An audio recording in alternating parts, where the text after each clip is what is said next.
A very good morning to everyone. I am Gaurav Gupta. I come back again with a new lecture, and this lecture is for class 11 chapter number 7, and the name of the chapter 7 is permutation and combination. So I hope you will enjoy this video. So before to start the video, I request to everyone, please listen to me carefully and watch the video from starting to the end. This video is again going to be more and more interesting because I am going to take each and every question of the exercise 7.7 from the element maths. So now this exercise is based on the next concept which is called the combination. तो अभी तक जो हमने exercise study की है, solve की है, वो based on the permutation and fundamental principle of counting था. अब जो एक्सरसाइज सॉल्व करेंगे वो है फंडामेंटल ऑफ कॉम्बिनेशन. यहाँ कॉम्बिनेशंस को स्टडी करना है. As the name suggest to us permutation and combination. तो अभी हमने परम्यूटेशन सेक्शन कंप्लीट किया है. अब हम स्टार्ट कर रहे हैं next section combination. So please look at the board. अब डेफिनेशंस को ध्यान से फोकस कीजिए तो आपको लगेगा ये डेफिनेशन तो बिल्कुल सेम टू सेम परम्यूटेशंस की ही है. तो सेम वही है. द डिफरेंट ग्रुप्स और selection that can be made out of A given number of things. Number of things को आप क्या डिनोट करते थे? एन से. टेकिंग सम और ऑल. सम और ऑल को किससे डिनोट करते थे? सिलेक्शन. और सिलेक्शन को रिप्रेजेंट करते थे by the letter small r. At a time r called the combination. तो ये डेफिनेशन तो बिल्कुल सेम टू सेम परम्यूटेशन की ही मैच करती है. यस. तो परम्यूटेशन और कॉम्बिनेशन एक्चुअली दोनों के दोनों सेम है, बट थोड़ा सा लिटिल बिट डिफरेंस है. अब वो लिटिल बिट डिफरेंस क्या है वो आपको यहाँ स्टडी करना है. तो मैं यहाँ पे सबसे पहले न्यूमेरिक टर्म्स की बात करता हूँ कि परम्यूटेशंस को कैसे रिप्रेजेंट करते हैं और यहाँ कॉम्बिनेशंस को कैसे रिप्रेजेंट करते हैं. परम्यूटेशंस को पता है आपको, एन पी आर से डिनोट करते हैं. कॉम्बिनेशन को डिनोट करते हैं एन सी आर से. तो जब परम्यूटेशंस का आपको फॉर्मूला पता था, क्या फॉर्मूला था? सबसे पहले ऊपर वाले का फैक्टोरियल एन फैक्टोरियल डिवाइड में दोनों का difference n minus r factorial. तो ये किसका फॉर्मूला था? आपका परम्यूटेशंस का. तो कॉम्बिनेशन का भी सिमिलर है बट थोड़ा सा डिफरेंस क्या है उसको देखिए. यहाँ पे सबसे पहले ऊपर वाले का फैक्टोरियल एन फैक्टोरियल, फिर दोनों का difference n minus r factorial into में यहाँ पे एक टर्म और भी आ जाती है जो डिवाइड है. डिवाइड का फैक्टोरियल भी आता है यहाँ कॉम्बिनेशन से. तो आपको नेचुरल दिखाई दे रहा है यहाँ पे divide by only n minus r factorial था. यहाँ डिवाइड होता है n minus r factorial as well as r factorial. It means आपको यहाँ से इन दोनों को कंपैरिजन करते हैं. यदि हम इन दोनों को कंपेयर करते हैं तो आपको दिखाई देगा क्योंकि यहाँ एक से डिवाइड था, यहाँ टू टर्म से डिवाइड है, तो नेचुरली ये टर्म स्मॉलर आएगी और ये टर्म क्या आएगी? ग्रेटर. तो आप ये कह सकते हो कि N P are is greater than क्या होता है? N C are. तो N P are is always greater than equal to N C R. दोनों पे क्या होते हैं? ये ग्रेटर देन भी हो सकता है और इक्वल भी हो सकता है, वो डिपेंड करेगा सिचुएशंस पे. तो आपको यहाँ से क्लियरली विजिबल हो गया कि N P are is greater than n C are. तो इसको बैलेंस करना हो तो किससे मल्टीप्लाई करें कि दोनों चीज क्या हो जाए? बैलेंस हो जाए. इसी को क्या कहते हैं? Relationship between the permutation and the combination. तो अब हम यहाँ पे नेक्स्ट टॉपिक जो है हम इसी से कुछ प्रॉपर्टीज और कुछ टर्म्स रिलेटेड टू परम्यूटेशन समझेंगे. तो प्लीज मेक अ नोट. अब यहाँ देखिए मैं इसके टर्म्स में चेंज करता हूँ. देखिए यहाँ एन सी आर है, N C r is equal to ये सेक्शन. देखिए ये सेक्शन है क्या चीज? ये तो बिल्कुल सेम टू सेम ये सेक्शन है. इसका मतलब मैं इसको रिप्लेस किससे कर सकता हूँ? एन पी आर से. तो ये क्या बन गया? N P r. और डिवाइड में क्या टर्म रह गई? R factorial. It means r factorial. तो आपके पास रिलेशन बन गई n P are is equal to r. Cross multiply कर लीजिए r factorial into n C r. इसको हम कह देते हैं relationship between permutation and combination.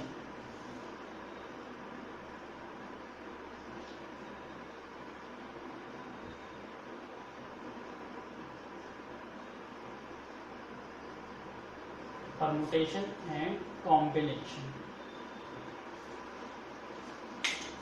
ये चीज न्यूमेरिक टर्म क्लियर हो गई. तो जब आपसे रिलेशनशिप पूछे तो आप ये यूज कर सकते हो. अब हम मोर कॉन्सेप्ट समझने से पहले थोड़ा सा बेसिक डिफरेंस क्रिएट करना चाहेंगे कि परम्यूटेशंस और कॉम्बिनेशन में क्या बेसिकली डिफरेंस होता है. तो please again make a note. अब मैं यहाँ कंपैरिजन करूंगा, परमुटेशंस क्या होता है, कॉम्बिनेशंस क्या होता है। स्टेटमेंट्स रीड करके आप पता कर पाओगे कि कौन सा केस परमुटेशंस का है, कौन सा केस कॉम्बिनेशंस का है। तो मैं यहाँ पे लिखता हूँ परमुटेशंस और यहाँ लिखता हूँ कॉम्बिनेशन।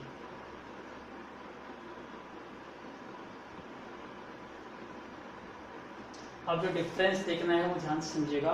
डिफरेंस समझने के लिए मैं एग्जांपल कंसीडर करता हूँ, उस एग्जांपल के अकॉर्डिंग समझिए। एग्जांपल, फॉर एग्जांपल मैं सबसे पहले डिजिट्स की बात करता हूँ, एक 2 डिजिट नंबर की बात करता हूँ।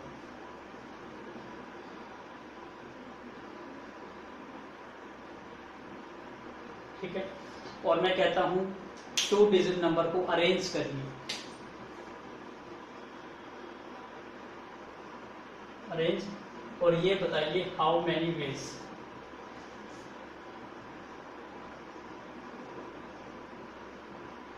आपके पास एक 2 डिजिट नंबर है, आपको एक 2 डिजिट नंबर बनाना है, और वो 2 डिजिट नंबर मैं लिख के देता हूँ। डिजिट्स किससे बनाना है, 1 और 2 से। 2 डिजिट दे दी मैंने आपको, 1 और 2, इन 2 डिजिट से आपको 2 डिजिट नंबर बनाना है। तो फिर क्वेश्चन है हाउ मेनी वेज से आप कितने वेज से आप 2 डिजिट नंबर बना सकते हो। तो क्या आंसर आएगा, तो मैं यहाँ पे बात करता हूँ, एक तो मेरा नंबर बन जाएगा 1 2, और एक सेकंड नंबर बन जाएगा 2 1, यही नंबर बन जाएगा। यदि मैं केस किसकी बात कर रहा हूँ, विदाउट रिपीट,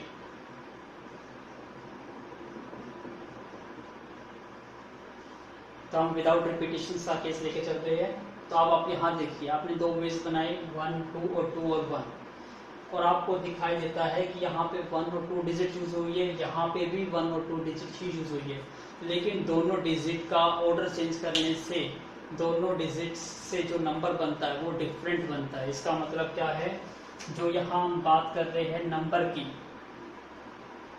यहाँ पे नंबर 12 है और यहाँ पे नंबर क्या है 21।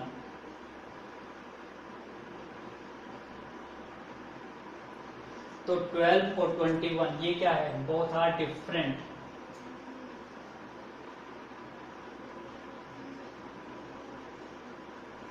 दोनों के दोनों नंबर डिफरेंट है। जब आपको number of ways each and every different मिलते हैं तो वो काउंटेबल होते हैं कि कितने वेज से आप अरेंज कर सकते हो। तो यहाँ पे आपके टोटल नंबर ऑफ वेज कितने हैं, तो आप आंसर यहाँ पे कितने लिखोगे, 2 ways, that is the answer.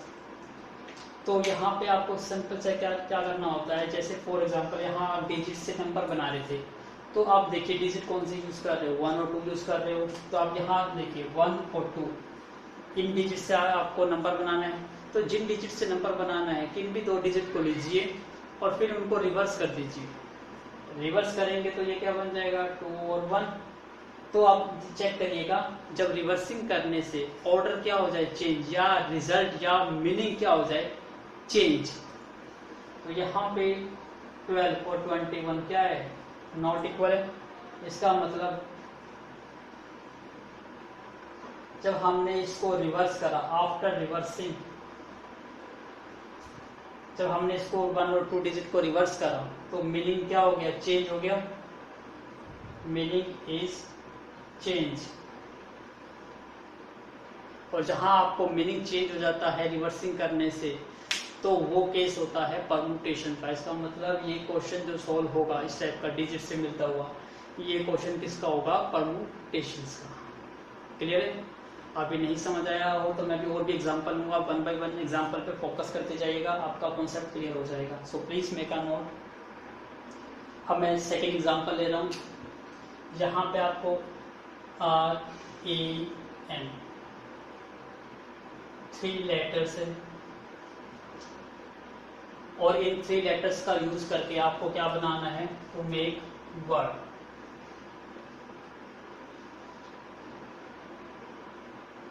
और वर्ड ऐसे बनाना है विद और विदाउट मीनिंग।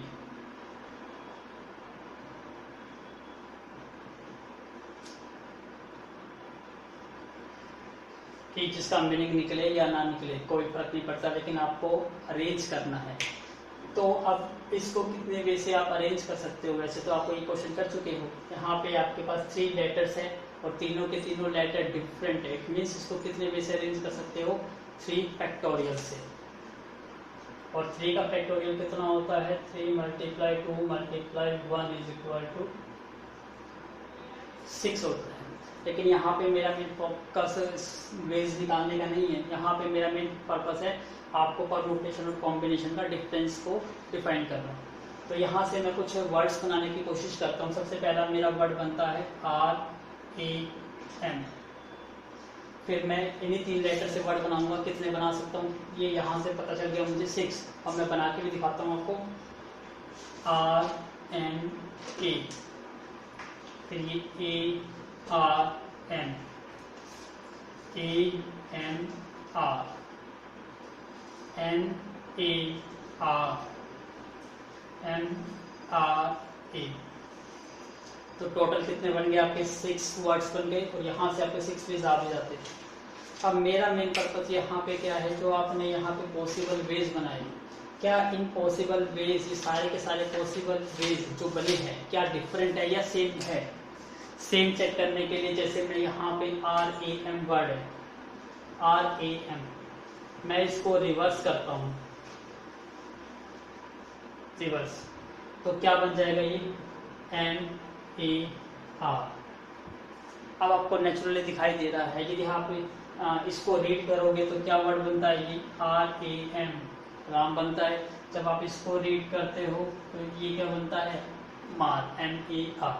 इसका मतलब इसकी प्रोनाउंसिएशन अलग है, तो नेचुरली इसका यदि मीनिंग निकलता होगा तो इसका मीनिंग डिफरेंट होगा और इसका मीनिंग क्या होगा?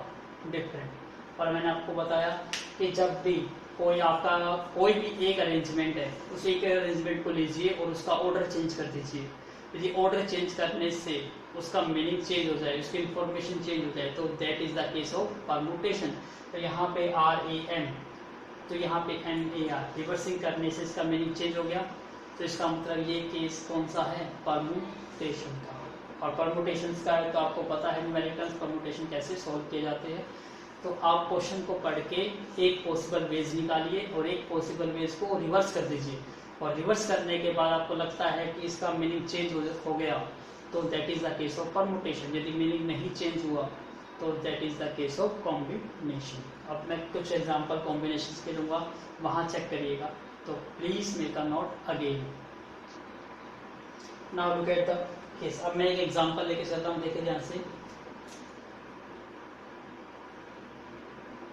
यहाँ पे 3 स्टूडेंट्स हैं, बात करता हूं मैं अमन, मोहित, अक्षय। यहाँ पे 3 स्टूडेंट्स हैं और मुझे सिलेक्ट करने हैं 2 स्टूडेंट्स। मुझे सिलेक्ट करने हैं 2 स्टूडेंट्स फॉर स्पोर्ट्स कॉम्पिटिशन्स के लिए।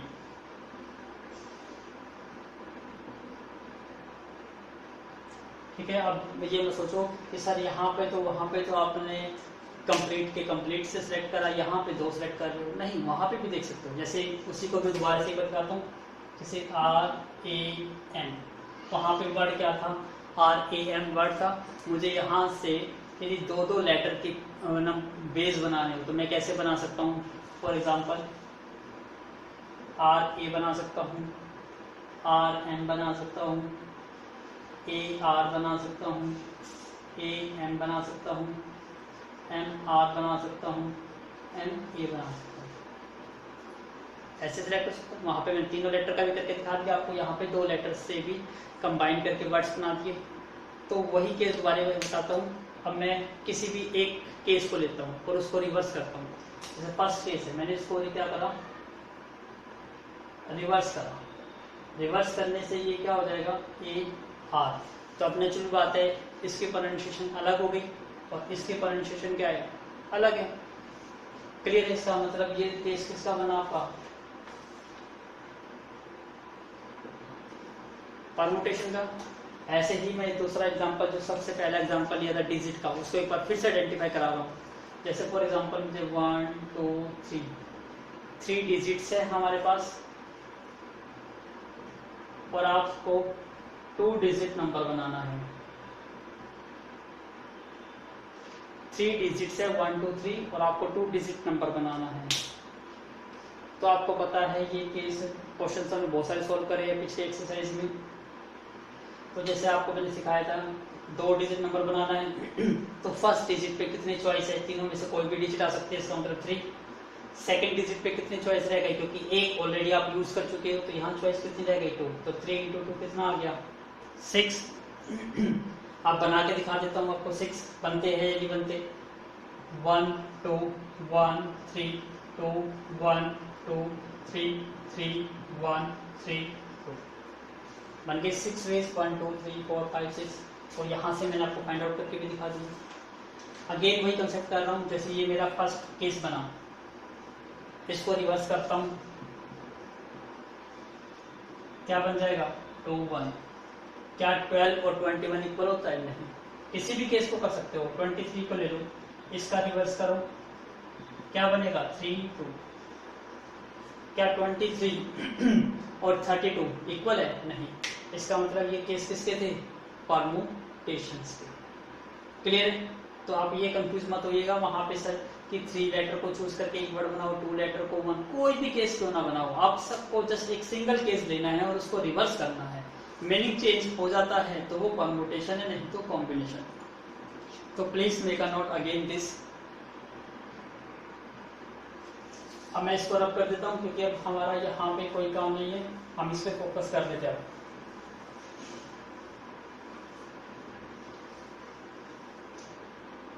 अब यहाँ देखिए, यहाँ 2 स्टूडेंट सेलेक्ट करने हैं, तो यहाँ मैं 2 स्टूडेंट्स को सिलेक्ट करता हूँ एज अ मैं स्पोर्ट्स कोच मान लीजिए, और 3 स्टूडेंट्स मेरे पास है। मुझे 2 स्टूडेंट्स के नेम को आगे कॉम्पिटिशन्स के लिए फॉरवर्ड करना है, तो मैं कौन कौन से 2 नेम ले सकता हूँ। फर्स्ट केस मैं यूज करता हूँ अमन एंड मोहित। दूसरा केस ये भी हो सकता है, मैं अमन और अक्षय को ले सकता हूँ। तीसरा केस ये भी हो सकता है, मैं मोहित और अक्षय को ले सकता हूँ।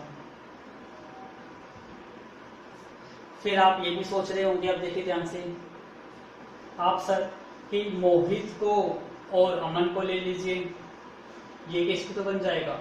ऐसे ही आप कहोगे सर अक्षय और अमन को ले लीजिए, ऐसे ही आप कहोगे अक्षय और मोहित को ले लीजिए।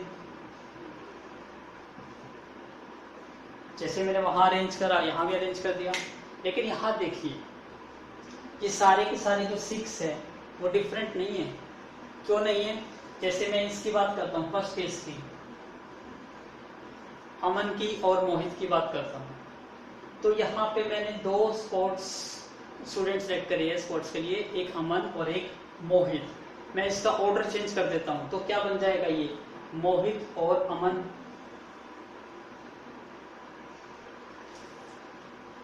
ये बन जाएगा। अब ध्यान से देखिए, मैंने 2 स्टूडेंट्स लिए हैं अमन और मोहित, और ये केस में क्या बता रहा है मोहित और अमन। इसका मतलब दोनों स्टूडेंट्स तो सेम ही तो लिए मैंने, तो ये केस और ये केस में 2 बार क्यों लिखूंगा, ओनली एक ही बार काउंट होगा, क्योंकि मोहित और अमन यहाँ पे भी सेम है और यहाँ पे भी मोहित और अमन ये भी सेम है, तो ये दोनों केस क्या है सेम। ऐसे ही यहाँ देखिए अमन और अक्षय, अमन और अक्षय ये रहा, इसका मतलब तो ये केस भी तो सेम है बिल्कुल।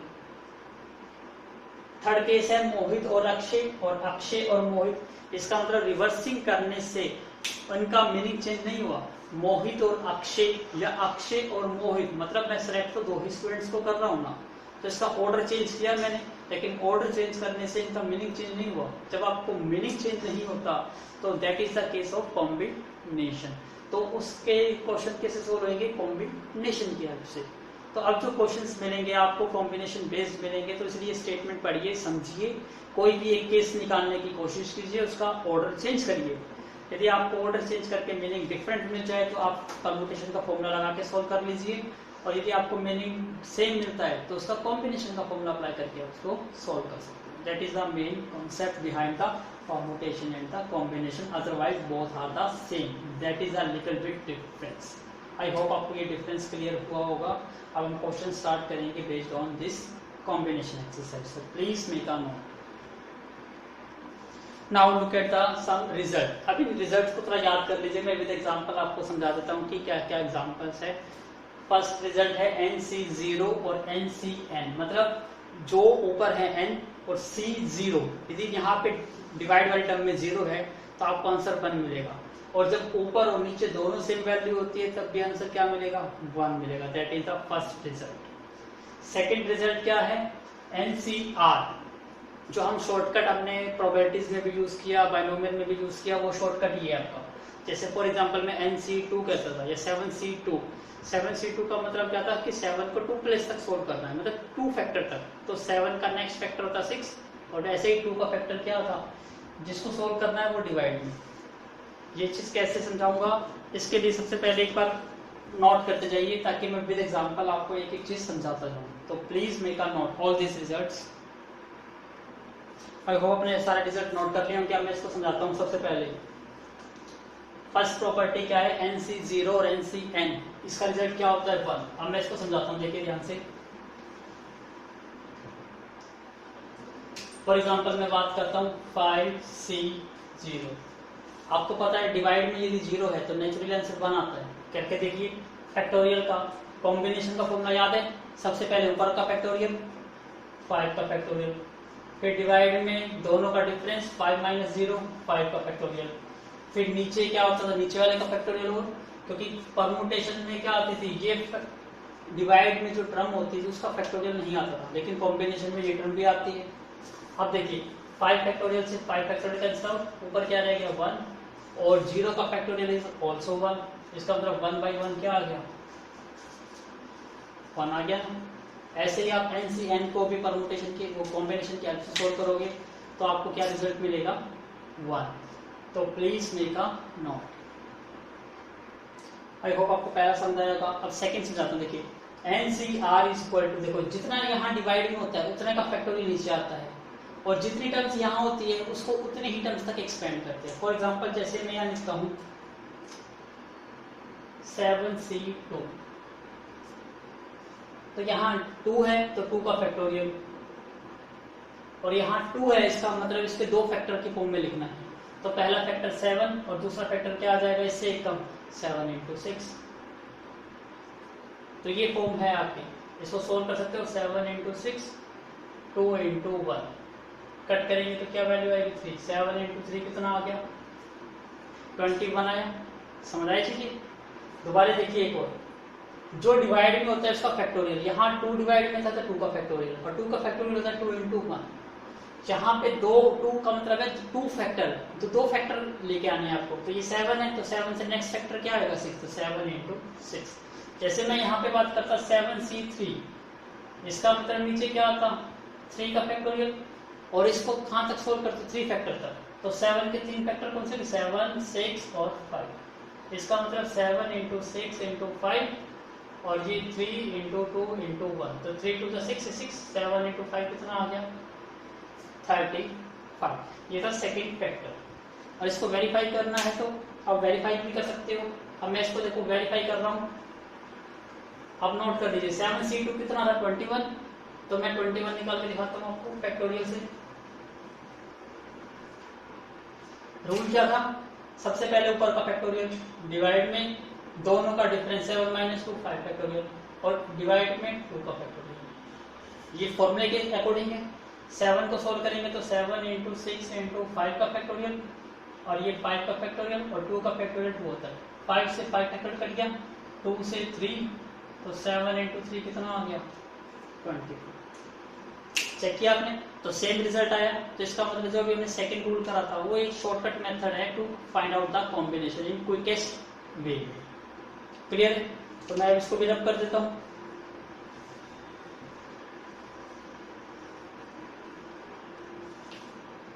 अब हम थर्ड की बात करें. थर्ड रिजल्ट देखिए NCR. यही रिजल्ट सेम मिलेगा आपको जब आप N को N ही रखोगे और जो नीचे है n में से r माइनस कर दोगे, n minus r। For example जैसे मैं यहाँ करता हूँ 5c2, तो 5c2 का रिजल्ट आपको सेम मिलेगा 5c, 5 में से 2 माइनस कर दो, कितना आ जाएगा 3। चेक करके देख सकते हो, करिए चेक। सबसे पहले ऊपर वाले के टर्म का फैक्टोरियल 5 फैक्टोरियल, फिर डिवाइड वाले टर्म का फैक्टोरियल 2 फैक्टोरियल, फिर 5 में से 2 माइनस करेंगे 3 फैक्टोरियल। ऐसे ही यहाँ 5 का फैक्टोरियल, 5 में से 3 माइनस करेंगे 2 का फैक्टोरियल और डिवाइड में 3 का फैक्टोरियल। अभी देखो बिल्कुल टर्म सेम है, बिल्कुल क्लियर हुआ। तो कहीं भी आप NCR इज इक्वल टू क्या लिख सकते हो, n रखोगे, उसका डिफरेंस कर दोगे, दोनों का रिजल्ट भी क्या आएगा, हमेशा सेम आएगा।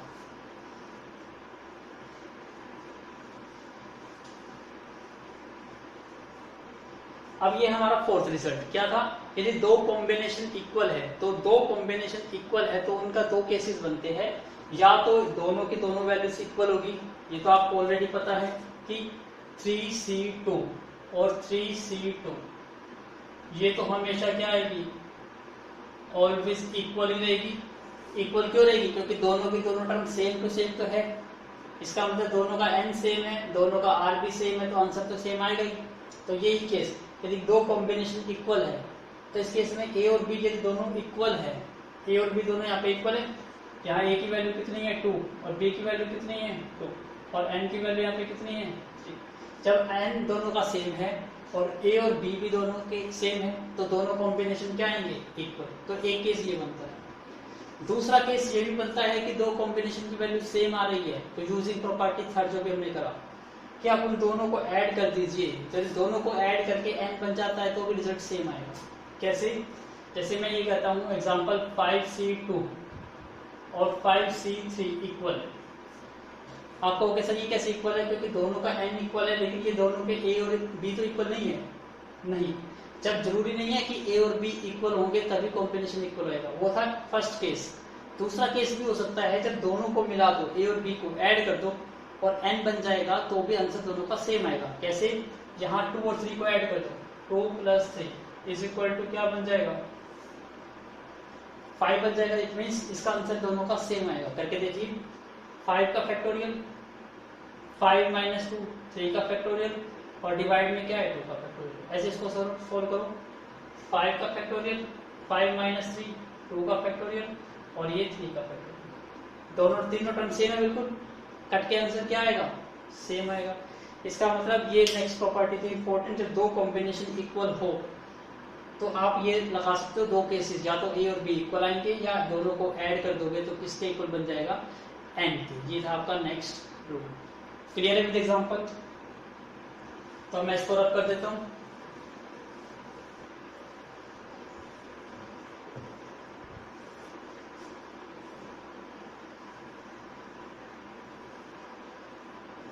अब नेक्स्ट रूल समझिए, यहाँ NCR प्लस में NCR -1, मतलब ये देखो दोनों का n सेम है और R -1, इसका मतलब दोनों के R में जस्ट ओनली 1 का डिफरेंस है, क्योंकि R और R से नेक्स्ट फैक्टर क्या होता है R -1, मतलब दोनों टर्म कंजुगेटिव टर्म्स है।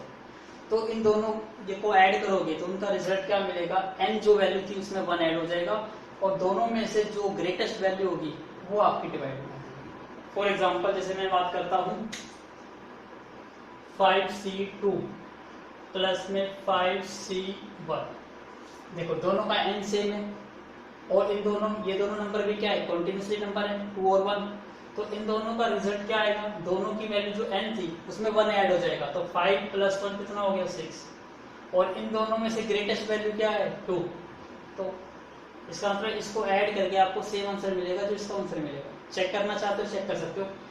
इसको सोल्व करोगे 5 का फैक्टोरियल 5 - 2 3 का फैक्टोरियल इनटू में 2 का फैक्टोरियल प्लस इसको सोल्व करोगे 5 का फैक्टोरियल 5 - 1 4 का फैक्टोरियल डिवाइड में 1 का फैक्टोरियल। 5 का फैक्टोरियल ये इसको सोल्व करो 5 को, तो 5 × 4 × 3 फैक्टोरियल और 3 फैक्टोरियल और 2 का फैक्टोरियल कितना होता है 2। ऐसे ही 5 × 4 का फैक्टोरियल 4 का फैक्टोरियल और इंटू 1 का फैक्टोरियल 1 होता है। 3 फैक्टोरियल से 3 फैक्टोरियल 4 फैक्टोरियल से 4 फैक्टोरियल। 2 2 जा 4, तो 5 इंटू 2 10 आ गया, और 5 बाई 1 5। इसका मतलब आपका आंसर कितना आ गया? 15 आया। आप इसको भी सोल्व कर सकते हो। 6 का फैक्टोरियल डिवाइड में 6 माइनस 2, 4 का फैक्टोरियल और डिवाइड में 2 का फैक्टोरियल। 6 को करेंगे 6 इंटू 5 इंटू 4 फैक्टोरियल, 4 फैक्टोरियल, और ये 2 इंटू 1। 4 फैक्टोरियल से 4 फैक्टोरियल कैंसिल आउट, 2 से करेंगे तो 3, तो 3 इंटू 5 15। दोनों से आंसर क्या आया? सेम। तो that is the most important result, जो क्वेश्चन को काफी रिड्यूस कर देता है, काफी टाइम सेव कर देता है। तो ये प्रॉपर्टी काफी इंपॉर्टेंट है। जो टिपिकल क्वेश्चंस जो आपके आईआईटीज में क्वेश्चन पूछे जाते हैं, वो इस प्रॉपर्टी बेस्ड पे क्वेश्चन पूछे जाते हैं। तो this property is very very important, तो please make a note. Clear ये कॉन्सेप्ट? अब नेक्स्ट प्रॉपर्टी ये है। अब ये नेक्स्ट प्रॉपर्टी भी आपका टाइम सेव कर सकती है यदि आपको थोड़ा सा समझ जाओगे तो। अदरवाइज आप इस क्वेश्चन को थोड़ा लेंथी वे से करोगे तो टाइम कंज्यूम होगा, और टाइम आपको पता है कितना प्रिसाइज होता है। तो please make a note this property. अब ये क्या कहता है, देखो NCR, और ये NCR में मतलब दोनों का n सेम है, और दोनों में r क्या है? दोनों के कंटिन्यूसली ही है। तो क्या रिजल्ट मिलता है दोनों का? जो डिवाइड की टर्म होती है उनको माइनस कर लो, n में से इसको माइनस करेंगे तो क्या आएगा? n माइनस आर प्लस 1, ये आ गया। और डिवाइड में ऊपर वाली टर्म, इसका मतलब ध्यान से देखिए क्या कहता हूं मैं यहाँ पे, 5c2 is equal to 5c1 है। तो इसका आंसर क्या आएगा? 5 में से 1 करेंगे तो 4 फैक्टोरियल, और ये डिवाइड में 2 फैक्टोरियल। इसका मतलब क्या आएगा? 4 into 3 into 2 factorial divide by 2 factorial. 2 से 2 कट गया, आंसर आएगा आपका 12। कैसे? नहीं तो आपको लॉन्ग मेथड अप्लाई करना होता है। कैसे करते हैं इसको? सबसे पहले 5 का फैक्टोरियल, फिर 5 माइनस 2 3 का फैक्टोरियल, फिर डिवाइड में 2 का फैक्टोरियल, डिवाइड में 5 का फैक्टोरियल, फिर 5 माइनस 1 4 का फैक्टोरियल, इनटू में 1 का फैक्टोरियल। ऐसे करते। फिर इसका आप रेसिप्रोकल करते। इसका रेसिप्रोकल क्या आएगा? 5 फैक्टोरियल 3 फैक्टोरियल 2 फैक्टोरियल, ये मल्टीप्लाई हो जाएगा cross, 4 factorial 1 factorial divide by 5 factorial. अब आप इसको कट करते 5 फैक्टोरियल से 5 फैक्टोरियल, सब ऊपर क्या बन गया? 4 फैक्टोरियल, और 4 को सोल्व कर दो 4 इंटू 3 फैक्टोरियल इंटू 1 फैक्टोरियल, और इसको सोल्व करेंगे तो क्या आएगा? ये 3 फैक्टोरियल इंटू 2 का फैक्टोरियल कितना होता है? 2। 3 से 2 कट गया, 4 इंटू 2, आपका आंसर कितना आ गया? 2। सॉरी यहाँ तक कर दी मैंने, यहाँ पे यहाँ फैक्टोरियल नहीं है, तो क्या था? 5 में से 1 करेंगे 4, और नीचे ये क्या है? 2, तो 4 बाई 2 करके क्या आ गया? 2। इतना बड़ा नहीं होगा क्वेश्चन। कैसे? दोबारा देखो, इन दोनों को माइनस करिए तो n माइनस आर प्लस 1 आ जाएगा, और डिवाइड में ये लिखिए तो 5 में से 1 करा तो 4, और डिवाइड में 2, तो 4 बाई 2 करके 2, और यहाँ भी आंसर क्या आया? 2। तो ये कितना बड़ा मेथड हो गया, और ये आपका शॉर्टकट मेथड हो गया। तो ये प्रॉपर्टी भी काफी इंपॉर्टेंट है, तो ये अप्लाई करना भी सीखिए। ये भी आपके कॉम्पिटिटिव एग्जाम जेईई मेंस और एडवांस में के बेस पे क्वेश्चन पूछे आते हैं। नहीं तो अदरवाइज ये स्टेप अप्लाई करोगे तो most of the question puzzle हो जाएंगे, कॉम्प्लेक्स हो जाएंगे, और आप क्वेश्चन सॉल्व नहीं कर पाएंगे। आई होप आपको सारी प्रॉपर्टी समझ आई होगी, तो please make a note. Now look at the board. अब दो कुछ इंपॉर्टेंट रिजल्ट्स है, उसको भी आप याद कर लीजिए। रेस्ट्रिक्टेड कॉम्बिनेशन क्या देते हैं? जैसे हमने वर्ड देखे कि वर्ड को अरेंज करना है आपको, और अरेंज करने के लिए कितने वे से आप कर सकते हो। उसमें 2 टाइप के केसेस देखे। एक तो 2 लेटर्स या 3 लेटर्स का ग्रुप साथ साथ आना चाहिए, और एक बार कहते था कि ये जो ग्रुप है वो साथ साथ नहीं आना चाहिए। तो 2 टाइप के केस थे, सेम यहाँ पे अप्लाई कर रहे हैं। यदि कोई आपको अरेंजमेंट कहता है, उस अरेंजमेंट में कह देता है कि ये चीज़ तो साथ साथ आनी ही चाहिए, तो कैसे निकाल सकते हो? जैसे फॉर एग्जांपल 10 पर्सन है, और ये कह देता है कि 2 पर्सन तो आपको काउंट ही करने हैं।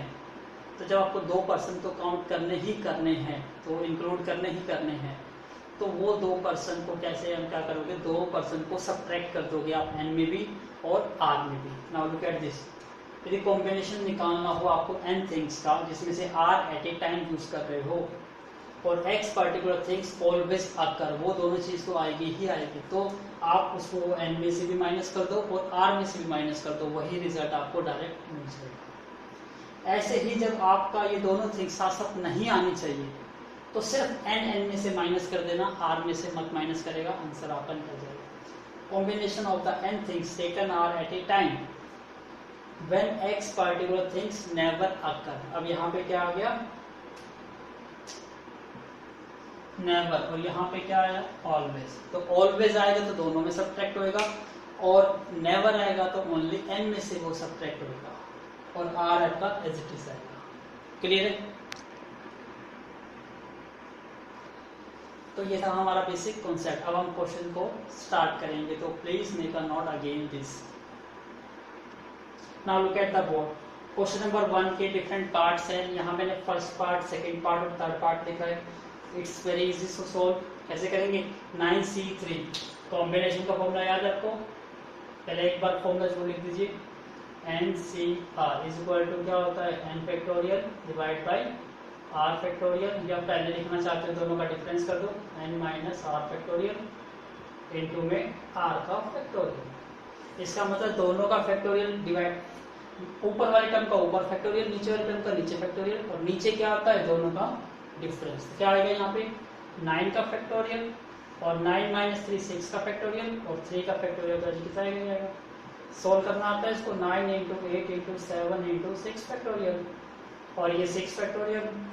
अब 3 को सोल्व करेंगे, 3 इंटू 2 इंटू 1 6 फैक्टोरियल से 6 फैक्टोरियल कैंसिल आउट हो गया, और 3 से कट कर दो 3, 2 से कट कर दो 4, तो 7 इंटू 4 कितना हो गया 28, और 28 को 3 से मल्टीप्लाई कर दोगे कितना आ जाएगा 84, दैट इज द आंसर। ऐसे यहाँ सबसे पहले कैसे करेंगे, ऊपर वाले का फैक्टोरियल 20 फैक्टोरियल, फिर नीचे वाले का फैक्टोरियल 18 फैक्टोरियल, फिर दोनों का डिफरेंस 20 माइनस 18 कितना हो गया 2 फैक्टोरियल, और 20 को करेंगे 20 इंटू 19 इंटू 18 का फैक्टोरियल, और ये 18 का फैक्टोरियल, और 2 का फैक्टोरियल क्या होता है 2, तो 18 फैक्टोरियल से 18 फैक्टोरियल, 2 से कट कर दो 10, तो 10 इंटू 19 कितना आ गया 190 आंसर आ गया। करिए सो इसको, सबसे पहले ऊपर वाले का फैक्टोरियल 100 का फैक्टोरियल, फिर नीचे वाले का 97 का फैक्टोरियल, फिर दोनों का डिफरेंस 100 माइनस 97 3 का फैक्टोरियल, तो ये कितना बन जाएगा 100 99 98 97 का फैक्टोरियल। अब ये 97 का फैक्टोरियल और ये 3 इंटू 2 इंटू 1, 97 फैक्टोरियल से 97 फैक्टोरियल कैंसिल आउट, 3 से कट करेंगे तो 3 3 जा 9, 3 3 जा 9, और 2 से कट कर दोगे तो कितना आ जाएगा ये आपका 2 4 जा 8, 2 9 जा 18। अब इसको मल्टीप्लाई कर लो तो आपको आंसर मिल जाएगा ये 161, that is the final answer. कितना इजी क्वेश्चन था, तो please make a note. Now look at the board. 13C6 और 13C5 देखो ऐड में है, ऐड में प्रॉपर्टी याद है, दोनों का n सेम है और r में a का डिफरेंस है, तो जो n होता है वो 1 ऐड हो जाता है और जो r होता है वो मैक्सिमम वैल्यू जो होती है वो काउंट होती है। इसका मतलब डायरेक्ट रिजल्ट यूज हो गया। इसमें प्रॉपर्टी क्या थी, NCR plus NCR minus 1 is equal to क्या होता है n plus 1CR।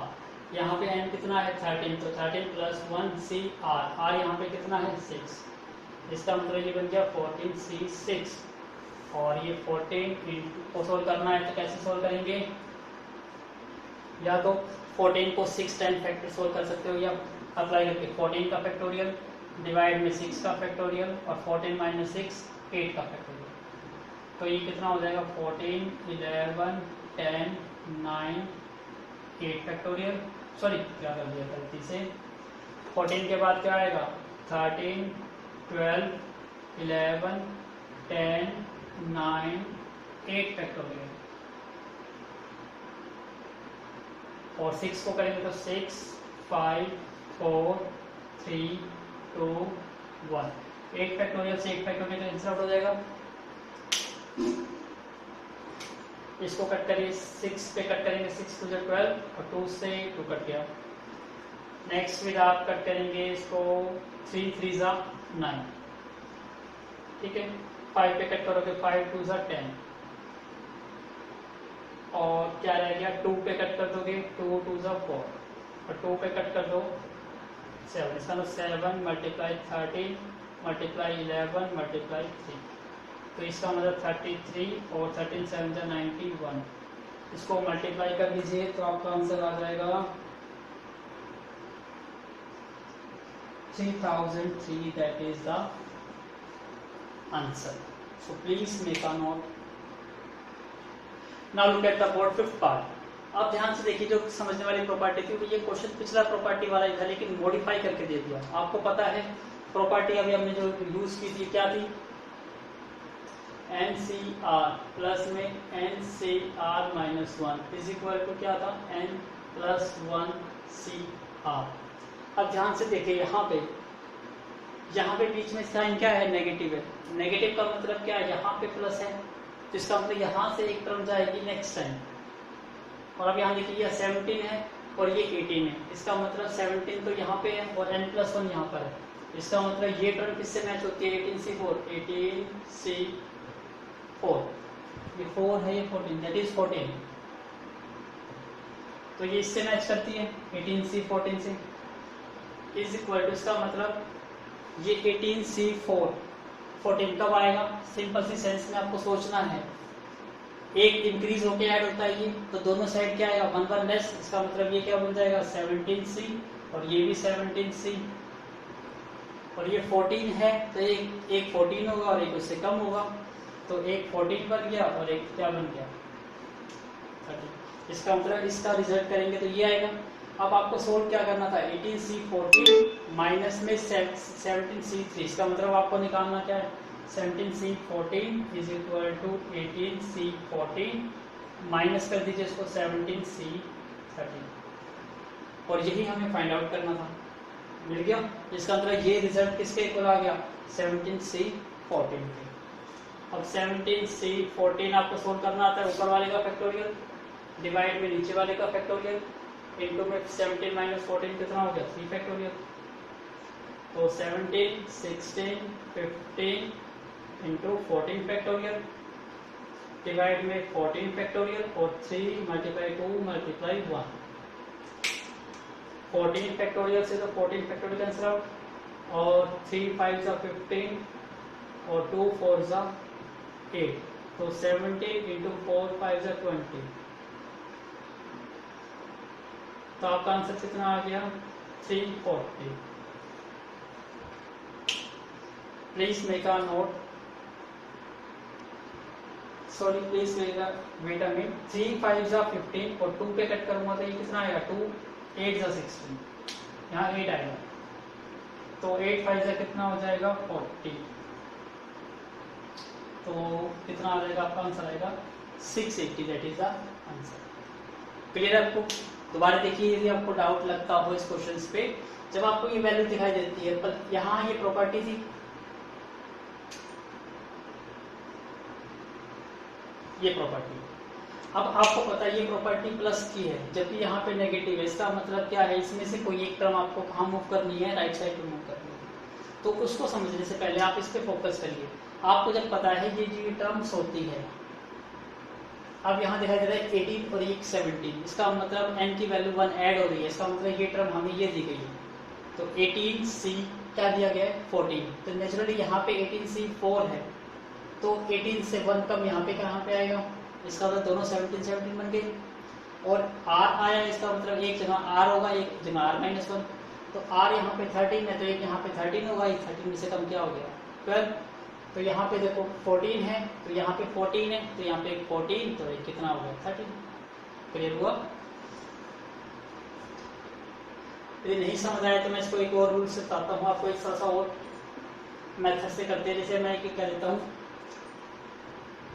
17C14 minus में 16C13, ठीक है, आपको ये बताना है कि ये किसके इक्वल आएगा, तो इसको भी देखिए उसी रूल से करूंगा, तो please make a note this. देखिए कॉन्सेप्ट क्या था, जैसे मैं कह रहा था 17C14 माइनस में 16C13। अब आपको दिखाई दे रहा है इसमें 17 है, ये 16 है, इसका मतलब दोनों वैल्यू सेम नहीं है, इसका मतलब ये वैल्यू कौन सी है, राइट हैंड साइड की वैल्यू है। हमें प्रॉपर्टी ये पता है NCR प्लस में NCR minus 1 is equal to क्या होता है n प्लस 1CR। इसका मतलब यहाँ पे जो n है तो उससे एक वैल्यू एक्स्ट्रा आपको यहाँ मिलती है, इसका मतलब यहाँ 16 है तो यहाँ 17, इसका मतलब ये टर्म किससे मैच करती है, इससे मैच करती है। तो ये क्या है आपके 17C14। तो यहाँ पे n प्लस 1 है तो यहाँ पे क्या आता है उससे 1 लेस, तो यहाँ 17 है तो यहाँ पे क्या आएगा 16। ठीक है, और यहाँ पे आपको पता है r है तो r यहाँ आता है और एक माइनस यहाँ आता है, तो यहाँ 14 है तो यहाँ 14 आएगा और एक 14 से कम यहाँ पे क्या आएगा 30। तो आप इसके अकॉर्डिंग ये बन गए फॉर्म। अब जो कैलकुलेट करना है उसको देख लो, आपको 17C14 माइनस 16C13 चाहिए, इसका मतलब ये टर्म को राइट साइड में मूव कर दो तो ये किसके इक्वल आ जाएगा 16C14 और ये आपका राइट आंसर आ जाएगा। क्लियर है? तो please make a note. Now please look at the 6th part. अब देखो यही क्वेश्चन बिल्कुल सेम टू सेम वही क्वेश्चन है, इसका 6th पार्ट। पहले रूल लिख लीजिए NCR plus NCR minus 1 is equal to क्या होता है n प्लस 1CR, यही होता है। अब यहाँ देखिए ध्यान से, यहाँ पे वैल्यू ये 30 है 31, इसका मतलब ये साइड गिवन है तो ये क्या है आपको 31C26। तो इससे पहली टर्म क्या आएगी, 31 से पहली टर्म आएगी 30, ठीक है, और ये 26 है तो ये चलो 26 और ये किससे कम, तो ये 26 तो ये 25 बन गई प्रॉपर्टी। अब आप चेक करिए, आपको 30C6 माइनस करना है तो इसका मतलब इस टर्म को मूव करिए राइट हैंड साइड पे, तो 30C25 किसके इक्वल आ गया 31C26 माइनस के, इसको उधर मूव कर दीजिए 30C26। इसका मतलब आपको तो यही रिजल्ट फाइंड आउट करना था, इसकी वैल्यू फाइंड आउट करनी थी और ये वैल्यू किसके इक्वल है 30C25, इसको सोल्व कर दीजिए 30C25, यही रिजल्ट है। सोल्व करिए क्या आएगा, पहले तो ऊपर वाले का फैक्टोरियल 30 फिर नीचे वाले का फैक्टोरियल 25 फैक्टोरियल, दोनों का डिफरेंस कितना हो गया 5 फैक्टोरियल। तो 30 मल्टीप्लाई 29 मल्टीप्लाई 28 27 26 25 फैक्टोरियल। आप क्वेश्चन में कैलकुलेशन थोड़ी लेंथी है तो करनी ही पड़ेगी आपको, ये 5 4 3 2 1, 25 से 25 कट गया। इसको सोल्व करिए 5 इंटू 3 15 इंटू 2 कितना हो गया 30, 30 से ये 30 कैंसिल आउट हो गया, अब 4 से ये 7 कैंसिल आउट हो गया, इसका मतलब ये बच गया आपका 29 27 26 और 7। इसके मल्टीप्लाई करिए, आपको मल्टीप्लाई करके आंसर आएगा 142506, 142506, that is a final answer. So please make a note. Now look at the question number 2, prove that J is equal to, ये प्रूव करना। वैसे तो आपको दिखाई देता है ये सब एक लाइन का क्वेश्चन था, इससे यूजिंग प्रॉपर्टी से क्या था NCR प्लस में NCR minus 1 is equal to क्या होता है n प्लस 1CR। तो यहाँ दिखाई दे रहा है आपको 8C4 और 8C3 दोनों का n सेम है और एक का डिफरेंस है, तो टोटल कितना हो जाएगा ये 9C3। यूजिंग प्रॉपर्टी आइडेंटिफाई हो रहा है, लेकिन आप यहाँ पे इतना छोटा तो करोगे नहीं, इसका मतलब आपको दूसरे फॉर्म से सोल्व करना होगा। तो यहाँ पे स्टेप से सोल्व कर दीजिए इसको लेफ्ट हैंड साइड। 8 का कैसे करेंगे, 8 का फैक्टोरियल डिवाइड में 4 का फैक्टोरियल और 8 माइनस 4 कितना हो गया 4 का फैक्टोरियल, प्लस 8 का फैक्टोरियल 3 का फैक्टोरियल और 8 माइनस 3 कितना हो गया 5 का फैक्टोरियल। तो ये 8 का फैक्टोरियल कॉमन ले लीजिए या कट कर दीजिए, 8 इंटू 7 इंटू 6 इंटू 5 इंटू 4 का फैक्टोरियल डिवाइड बाई 4 का फैक्टोरियल, इसको सोल्व कर दो 4 इंटू 3 इंटू 2 इंटू 1। ऐसे यहाँ पे 8 इंटू 7 इंटू 6 इंटू 5 इंटू 4 का फैक्टोरियल, सॉरी 5 का फैक्टोरियल। इसको सोल्व कर दो 3 इंटू 2 इंटू 1 और 5 का फैक्टोरियल एज इट इज। 5 का फैक्टोरियल से 5 का फैक्टोरियल, 3 इंटू 2 6 से 6 कट गया। 4 का फैक्टोरियल से 4 फैक्टोरियल, 3 इंटू 2 से 6 कट गया। 4 इंटू 2 से 2 कट गया। तो 2 इंटू 7 14 इंटू 5 70 और 8 इंटू 7 56 या 7 5 35 और 35 को मल्टीप्लाई कर दो 8 से, क्या वैल्यूज आएगी ये सोल्व करिएगा।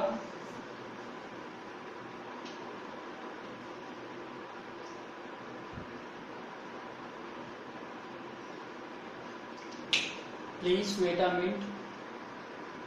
सॉरी यहाँ गलती कर रही है। क्या गलती कर रहे हैं? 5 फैक्टोरियल से 5 तो कट चुका। 3 इंटू 2 से 6, तो 8 इंटू 7 ही बचा 56। तो ये कितना बन गया 126। इतना स्मॉलर था। अब इसको सोल्व करना है 9C4 को, राइट हैंड साइड को सोल्व करना है। करिए 9 फैक्टोरियल डिवाइड बाई 4 फैक्टोरियल और इनटू में 9 माइनस 4 5 फैक्टोरियल। तो 9 8 7 6 5 4 5 फैक्टोरियल, 4 3 2 1 और 5 फैक्टोरियल। 5 फैक्टोरियल से 5 फैक्टोरियल कैंसिल आउट हो गया। 4 इंटू 2 8 से 8 कट गया। 3 पे कट कर दो, 3 3 9। तो 7 इंटू 6 कितना हो गया 42 इंटू 3 126। तो 126 इज इक्वल टू क्या आ गया 126। इसका मतलब left hand side is equal to right hand side. ये क्वेश्चन प्रूव हो गया। तो please make a note. Now look at the board. Solve करना है, इट्स वेरी सिंपल है। 3 तो 1 और 3C1 3 का फैक्टोरियल, 3 माइनस 1 का फैक्टोरियल और 3 माइनस 1 2 का फैक्टोरियल, प्लस 4 का फैक्टोरियल, 2 का फैक्टोरियल और 4 माइनस 2 2 का फैक्टोरियल, 5 का फैक्टोरियल, 3 का फैक्टोरियल और 5 माइनस 3 2 का फैक्टोरियल। तो 1 प्लस 3 इंटू 2 का फैक्टोरियल डिवाइड में 1 का फैक्टोरियल 1 होता है, 2 का factorial as it is, plus में 4 इंटू 3 इंटू 2 का फैक्टोरियल डिवाइड बाई 2 का फैक्टोरियल 2 और ये 2 factorial as it is, 5 into 4 into 3 factorial divide by 3 का फैक्टोरियल एज इट इज और 2 का फैक्टोरियल 2। अब 1 एज इट इज, 2 फैक्टोरियल से 2 फैक्टोरियल कैंसिल आउट, क्या रह गया 3 प्लस 2 फैक्टोरियल से 2 फैक्टोरियल, 2 से कट करो तो 2 इंटू 3 6, 3 फैक्टोरियल से 3 फैक्टोरियल, 2 से 2 तो 5 इंटू 2 10। तो 6 plus 3 9 plus 1 10 is equal to 10। Okay, question prove. कितना सिंपल क्वेश्चन था। तो please make a note. Now look at the board third part. आपको पता है समेशन है, समेशन का मतलब अलजेब्रिक सम। तो यहाँ पे 1 बाई 1 आर की वैल्यू पुट होगी और 1 बाई 1 इंक्रीज होगी और उनका अलजेब्रिक सम होगा। सिंपल से सबसे पहले आर इज इक्वल टू 1 रखोगे तो क्या बन जाएगा ये 5C1 प्लस फिर आर की वैल्यू 1 इंक्रीज होगी तो आर की वैल्यू 2 रखोगे, क्या बन जाएगा 5C2। फिर ऐसे ही आर की value 3 5C3, R is equal to 4 5C4, R is equal to 5 5C5। Maximum value कहाँ तक जाएगी 5 तक। तो इन सबका एडिशन हो गया। अब इसको सोल्व करना है तो डायरेक्ट सोल्व कर सकते हो। इसको सोल्व करिए 5 का फैक्टोरियल,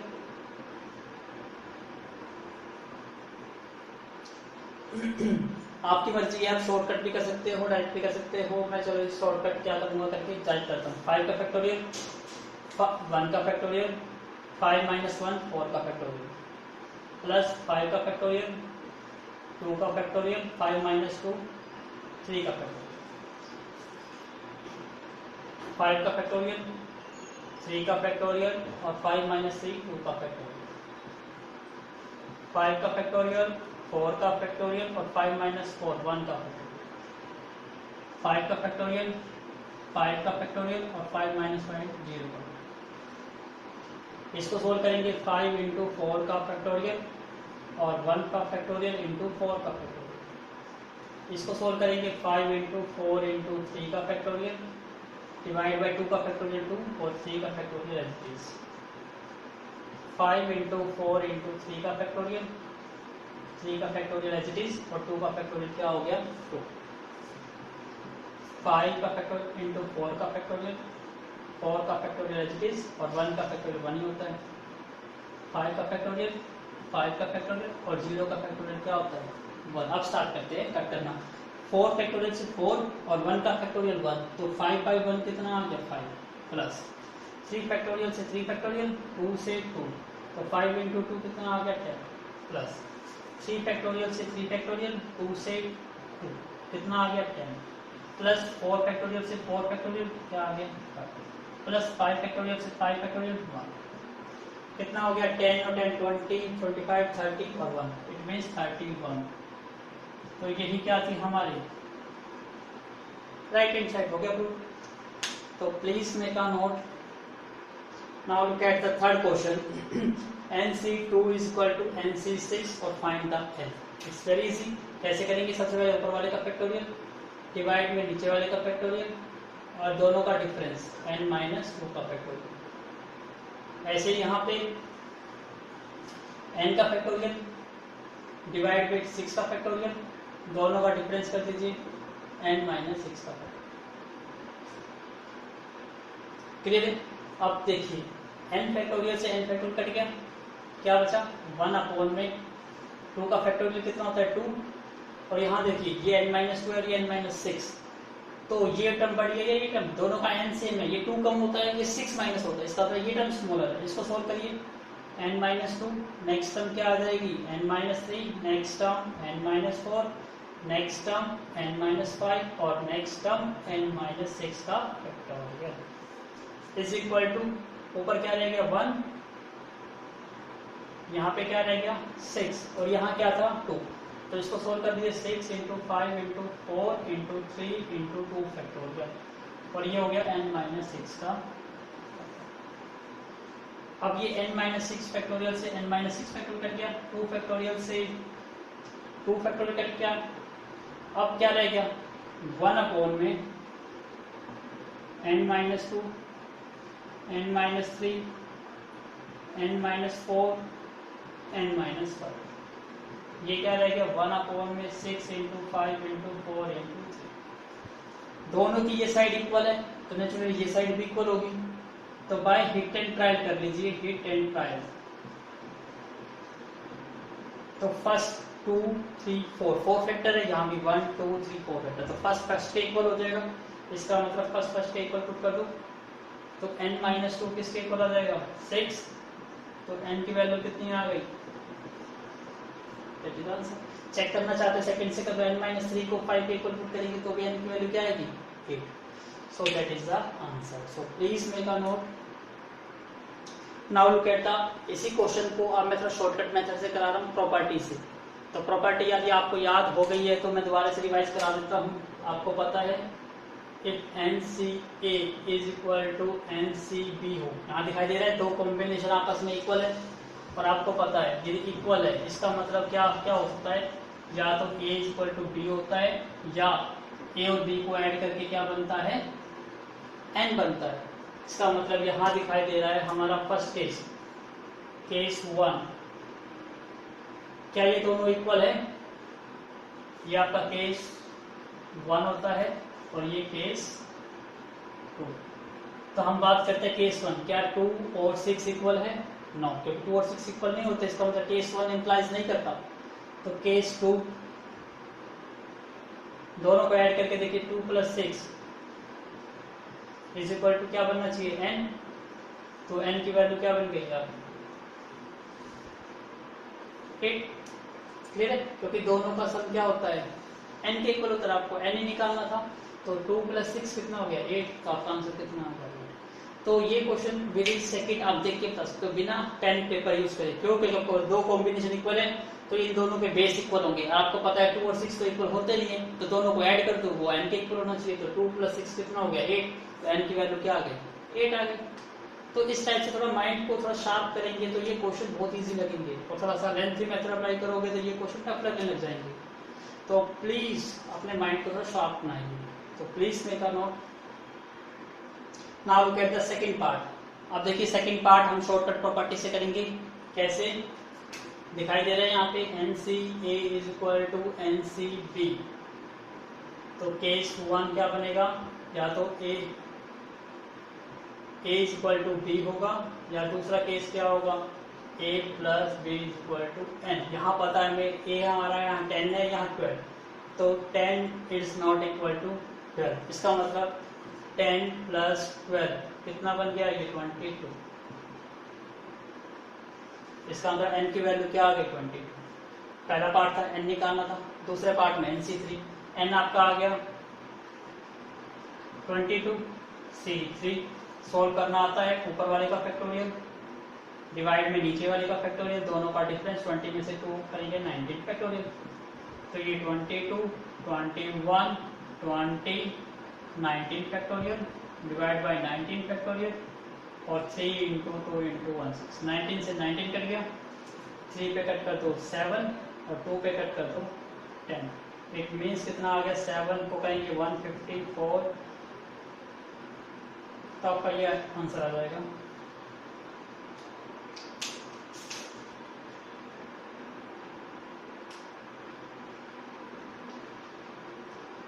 सॉरी, ये NC3 नहीं है, ये NC5 है। आपको NC5 निकालना है, तो NC5 निकालना है तो उसको हम 5 कर देंगे, तो यहाँ क्या आ जाएगा 5 का फैक्टोरियल। तो ये कैलकुलेशन थोड़ी और बड़ी हो जाएगी, कर सकते हो खुद इसको।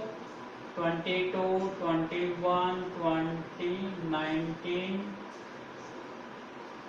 और कहाँ तक जाएगा, 22 में से 5 माइनस करेंगे कितना हो जाएगा आपका 17, 18 इंटू 17 फैक्टोरियल, और ये 5, 4, 3, 2, 1 और 17 से 17 कट जाएगा, 5 इंटू 4 20 से 20 कट जाएगा, और 3 इंटू 2 6 से कट जाएगा 3, 19 इंटू 3 57 इंटू 21 इंटू 22। इसको मल्टीप्लाई कर लोगे तो आपका आंसर आ जाएगा 26334, 26334, दैट इज द आंसर। कितना इजी क्वेश्चन था, तो please make a note. Now look at the board, question number 4 का first part. If n plus 1 c n minus 1 is equal to 36, और आपको फाइंड आउट करना है, and it's very simple, same formula apply करिए। ऊपर वाले का factorial n plus 1 का फैक्टोरियल डिवाइड में नीचे वाले का फैक्टोरियल n minus 1 का फैक्टोरियल, डिवाइड में दोनों का डिफरेंस, तो n plus 1 में से माइनस करेंगे, देखिए ध्यान से, तो दोनों के साइन चेंज हो जाएंगे, तो ये माइनस का n, ये प्लस का 1 इज इक्वल टू 36। अब आपको पता है ये n plus 1 है और ये n minus 1, तो ये बड़ी टर्म है, इसको एक्सपेंड करो, n plus 1, इससे नेक्स्ट टर्म क्या आएगी n, और इससे नेक्स्ट टर्म क्या आएगी n minus 1 का factorial, divide by n minus 1 का factorial as it is. n से n कैंसिल आउट हो गया, 1 और 1 क्या आ गया 2 फैक्टोरियल, n माइनस फैक्टोरियल से ये कैंसिल आउट हो गया, क्या वैल्यू रह गई ऊपर n plus 1 इंटू n, और 2 का फैक्टोरियल क्या होता है 2 is equal to 36। Do cross multiply, तो क्या बन जाएगा, यहाँ पे हमारे दो फैक्टर बन गए n plus 1 और n, और 36 इंटू 2 कितना हो गया 72। अब ये हिट एंड ट्रायल से सोल्व कर लो direct,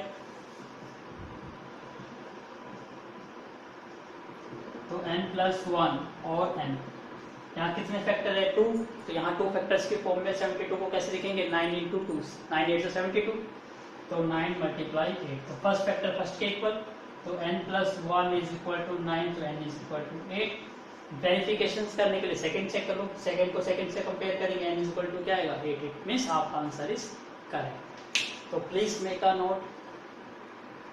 now look at the board, question number 4th का सेकंड पार्ट है, सेम वही है फर्स्ट पार्ट की तरह, करिए सोल्व। सबसे पहले ऊपर वाले का फैक्टोरियल n minus 4 का फैक्टोरियल, फिर नीचे वाले का फैक्टोरियल 4, फिर दोनों का डिफरेंस n minus 4 का फैक्टोरियल इज इक्वल टू 15, ये n minus 4 का फैक्टोरियल, 4 का फैक्टोरियल इंटू 4 इंटू 3 इंटू 2 1 हो गया, ये कितना बन गया n minus 8 का फैक्टोरियल।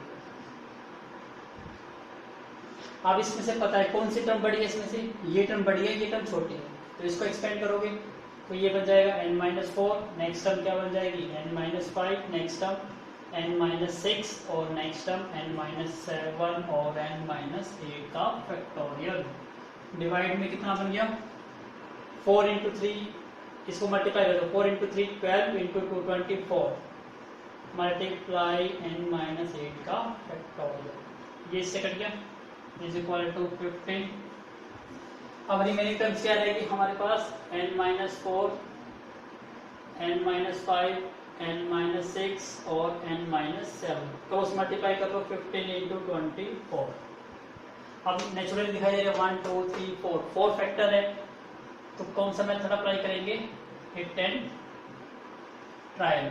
तो n-4, n-5, n-6, n-7, तो इसकी मल्टीप्लाई कर लो कितना आएगा 15 4 सा कितना होता है 60 और 6 कितना हो गया 36। तो 4 फैक्टर्स मल्टीप्लाई करना है तो क्या बनना चाहिए आपका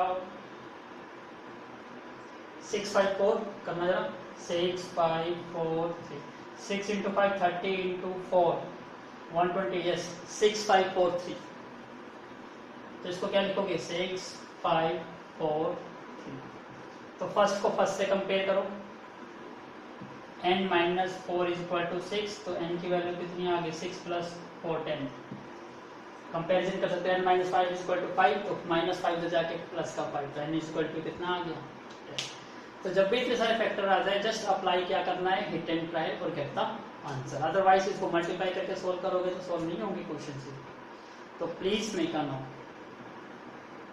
Now look at the board question number 5 का part 1, n+1 c ये रेशो ये किस रेशो में 11:6:3, आपको फाइंड आउट करना है n और r। यहाँ दिखाई दे रहा है आपको 3 रेशो है, इसका मतलब दो रेशोस का पेयर बनाइए, दो इक्वेशंस बनाइए, दोनों को सिंप्लीफाई करिए और गेट द वैल्यूज। सिंपल है बिल्कुल। सबसे पहले हम इन दोनों रेशो को यूज कर रहे हैं, क्या बन जाएगा ये n+1 cr+1, रेशियो का मतलब डिवाइड होती है NCR इज इक्वल टू क्या है 11/6। अब मैं इन दोनों को यूज कर लेता हूँ, NCR divide by n-1 CR-1 is equal to क्या है 6/6। दो इक्वेशन को यूज करने का जरूरत है आपको, दोनों को सिंप्लीफाई करिए। पहले ऊपर वाले को सोल्व करते हैं, n+1 का फैक्टोरियल डिवाइड में r+1 का फैक्टोरियल, दोनों को माइनस करिए, क्या आ जाएगा n+1 माइनस करेंगे तो r-1 का फैक्टोरियल। ऐसे ही डिवाइड में यहाँ भी क्या आएगा ऊपर वाले का फैक्टोरियल डिवाइड में नीचे वाले का फैक्टोरियल इनटू दोनों का डिफरेंस n-r का फैक्टोरियल इज इक्वल टू 11/6। मैं साथ साथ सोल्व करता रहूंगा, तो इसको भी सोल्व करते हैं। n का फैक्टोरियल डिवाइड में r का फैक्टोरियल, फिर दोनों का डिफरेंस n-r का फैक्टोरियल। ऐसे यहाँ पे n-1 का फैक्टोरियल डिवाइड में r-1 का फैक्टोरियल, फिर दोनों का डिफरेंस n-1 माइनस r, तो माइनस करेंगे तो ये प्लस का बन हो जाएगा इज इक्वल टू 6/3। तो कट के क्या आ गया 2, ये नहीं कट रहा था। यहाँ तक समझ आया? तो इसके लिए मुझे अब ये स्टेटमेंट रब करनी पड़ेगी, तो please make a note this. Now look at the board. आप इस टर्म को क्या करना है आपको रेसिप्रोकल, तो स्टार्ट करते हैं रेसिप्रोकल। n+1 का फैक्टोरियल डिवाइड में r+1 का फैक्टोरियल इनटू 1 से 1 कैंसिल आउट हो गया, ओनली क्या बचा n-r का फैक्टोरियल इज इक्वल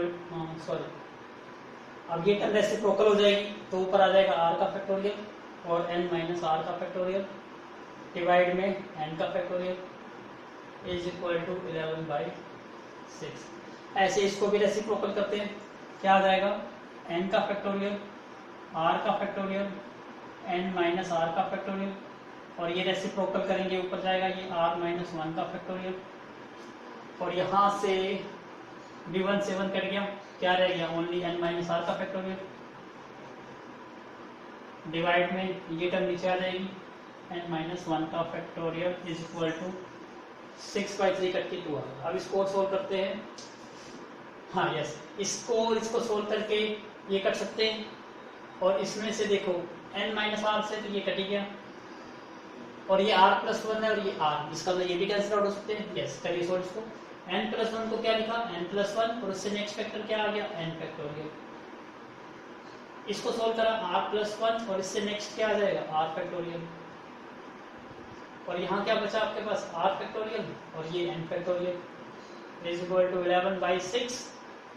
तो n फैक्टोरियल से n factorial cancel out, r factorial से r फैक्टोरियल, क्या रह गया हमारे पास, n plus 1 divide by r plus 1 is equal to 11/6। इसको तो आप नोट कर चुके हो, इसको मैं रब कर देता हूँ, क्रॉस मल्टीप्लाई कर लीजिए। तो ये 6n प्लस में 6 is equal to 11r plus में 11। तो आपको n की वैल्यू निकाल देते हैं यहाँ से, 6n इज इक्वल टू 6 को तो ले लो 11r प्लस में 11 माइनस 6, इसका मतलब 6n इज इक्वल टू कितना आ गया, 11r में से प्लस 11 माइनस 6 कितना हो गया, 5। एक इक्वेशन बन गई। ऐसे ही आप इसको भी सॉल्व करते हैं, यहाँ से भी इक्वेशन बनाते हैं। n माइनस आर फैक्टोरियल से तो n minus R factor cut गया, ये r है और ये r माइनस 1, इसका मतलब सोल्व हो सकता है। ये n माइनस 1 और ये n है, इसका मतलब ये सोल्व हो सकता है। तो इसको सोल्व करेंगे तो n इंटू n माइनस 1 का फैक्टोरियल और ये r माइनस 1 का फैक्टोरियल, ये r इंटू r माइनस 1 का फैक्टोरियल और ये n माइनस 1 का factorial as it is equal to क्या है, r माइनस 1 से n माइनस 1 से n माइनस 1, r माइनस 1 से r माइनस 1। तो यहाँ रह गया n, यहाँ रहेगा r इज इक्वल टू 2। इसका मतलब n की वैल्यू क्या आ गई, 2r। इसको इसमें पुट कर देते हैं तो क्या बन जाएगा, ये 6n is equal to, sorry n की वैल्यू तो कितनी है, 2r। तो 6 into 2r is equal to 11r plus में 5। तो ये कितना हो गया, 12r। इसको इधर ले आओ, माइनस के 11r इज इक्वल टू 5। तो क्या वैल्यू रह गई, r की वैल्यू आ गई 5। r की वैल्यू यहाँ पुट कर दो तो n इज इक्वल टू कितना हो गया, 2 इंटू 5 10। तो r इज इक्वल टू 5 और n is equal to 10। Yes, answer is absolutely correct. I hope आपको समझ आएगा, तो प्लीज मेक अ। तो हमने अप टू क्वेश्चन नंबर 5 कर लिया। इसका सेकंड पार्ट भी बिल्कुल सेम टू सेम है, जो आपको खुद करना है, और जो नेक्स्ट पार्ट है वी विल डिस्कस और solve in the next part. So thank you once again for watching my video from starting to the end. Thank you once again.